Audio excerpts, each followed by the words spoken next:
Hi, I'm Cox with BryCoxWORKSHOPS.com. I have a question this week from Scott asking, how do you hook a client who contacts you for pricing and then disappears?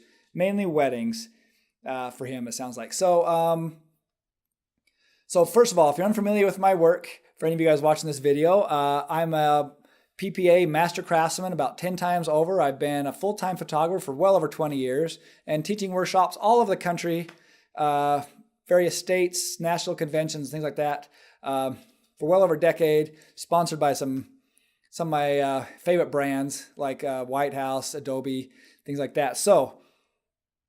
And here's the thing, I've got a kind of repository of all of my DVDs and videos and articles all at my website, BryCox, BryCox Workshops.com. And there you can get some free videos, and there's also a far more deeper content for members if you like what you get in the free stuff. And here's the thing, the free stuff isn't like kind of baby information. It's deep, good, informative information, and it's to show you how much good information is. And that's kind of what I feel like is the base level stuff that you need to know. So when you get to the big stuff, it's really helpful. Okay, so to Scott's question, how do you hook a client after you've given them pricing and things? And I don't know if there's any top secret way, but I will tell you this, as much as possible, I try to talk to people in person. I try to distinguish myself as someone that is engaging someone one-on-one.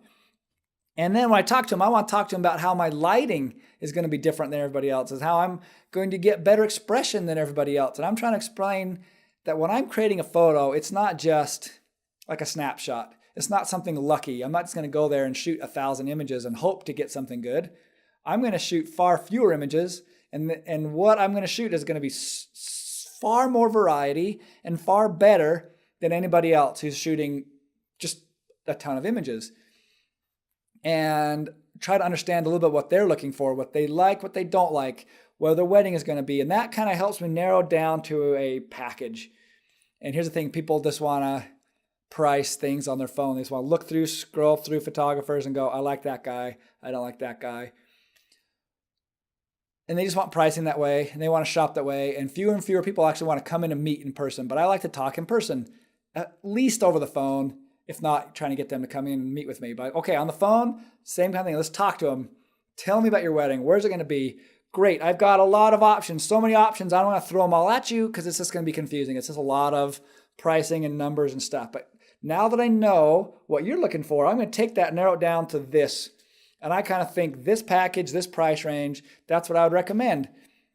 And they're going to go like, wow, that sounds great. Or they're going to go, well, that's expensive.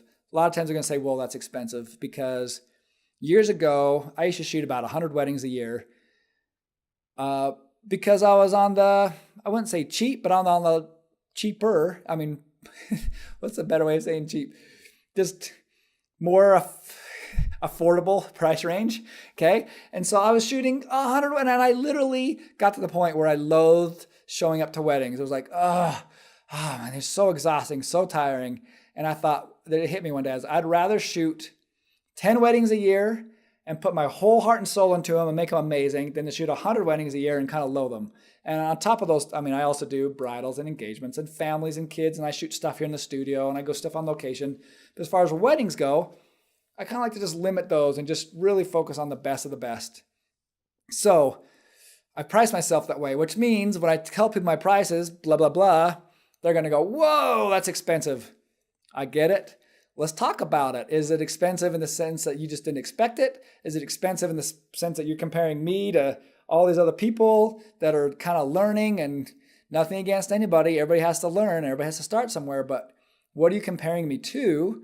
And come in, look at my albums, look at my products. Hopefully there's some things that really hook them, like my products. When they hold stuff and they look at stuff and they see my lighting and they see my expression and they see that literally, and I tell them, look, every single page of this album is going to look amazing. You're not going to say, oh, I'm embarrassed by most of it, skip to the good stuff.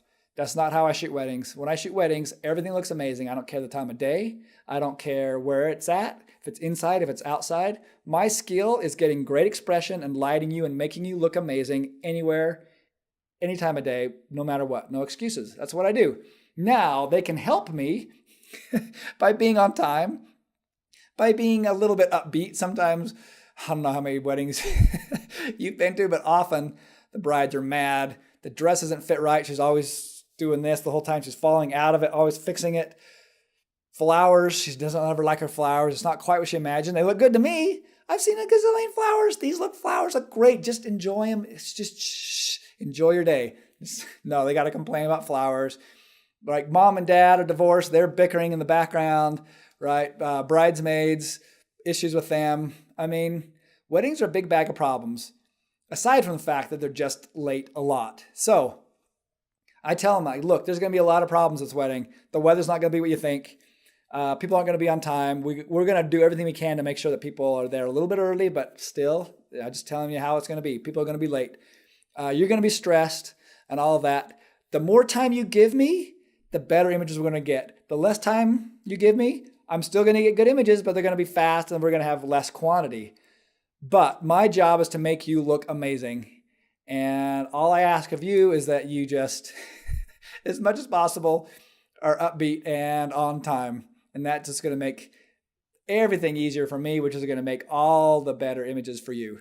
And yet I can pull out some awesome albums and beautiful weddings where they literally just gave me 10 minutes here, 5 minutes here, and they're just running from reception to, ceremony to reception and blah, blah, blah, with no time for photography. And I got good stuff because that's what I do.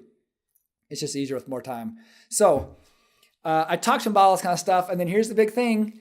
A lot of people we talk about the 80-20 principle in my workshops and in some of my other videos. 80% of the people probably are just not going to hire us, and that's just fine. It's okay. We're looking for those 20% of the people that are going to spend more and appreciate it and will hire us. And one thing I will do is I try to give people a little space, give them information, whether PDF, videos, some articles, whatever, give them a little space, and then check back in with them.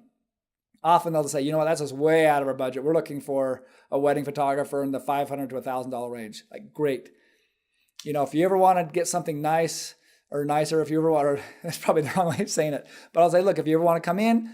I'll be happy to do something for you. If you just want to do some bridals, I'm happy to do some bridals. I understand it doesn't work for the wedding. And I'm just trying to keep things positive. I don't like negative, any kind of manipulation, any kind of things that people use to kind of like guilt trips or any kind of motivation from a negative standpoint. I don't like any of that. Everything's positive, and hopefully that attracts people. Hopefully that hooks them, and hopefully my expression hooks them, my images hook them, and I try to explain why it's different. Not everybody can see the difference. If they don't see the difference, I guess they're just going to save money and get somebody else. All right, but I hope that helps. Keep in mind, photographers, I've got full workshops on my website: lighting, workflow, posing, expression, sales. All that's on my website, BryCoxWORKSHOPS, BryCoxWORKSHOPS.com. And until next time, America.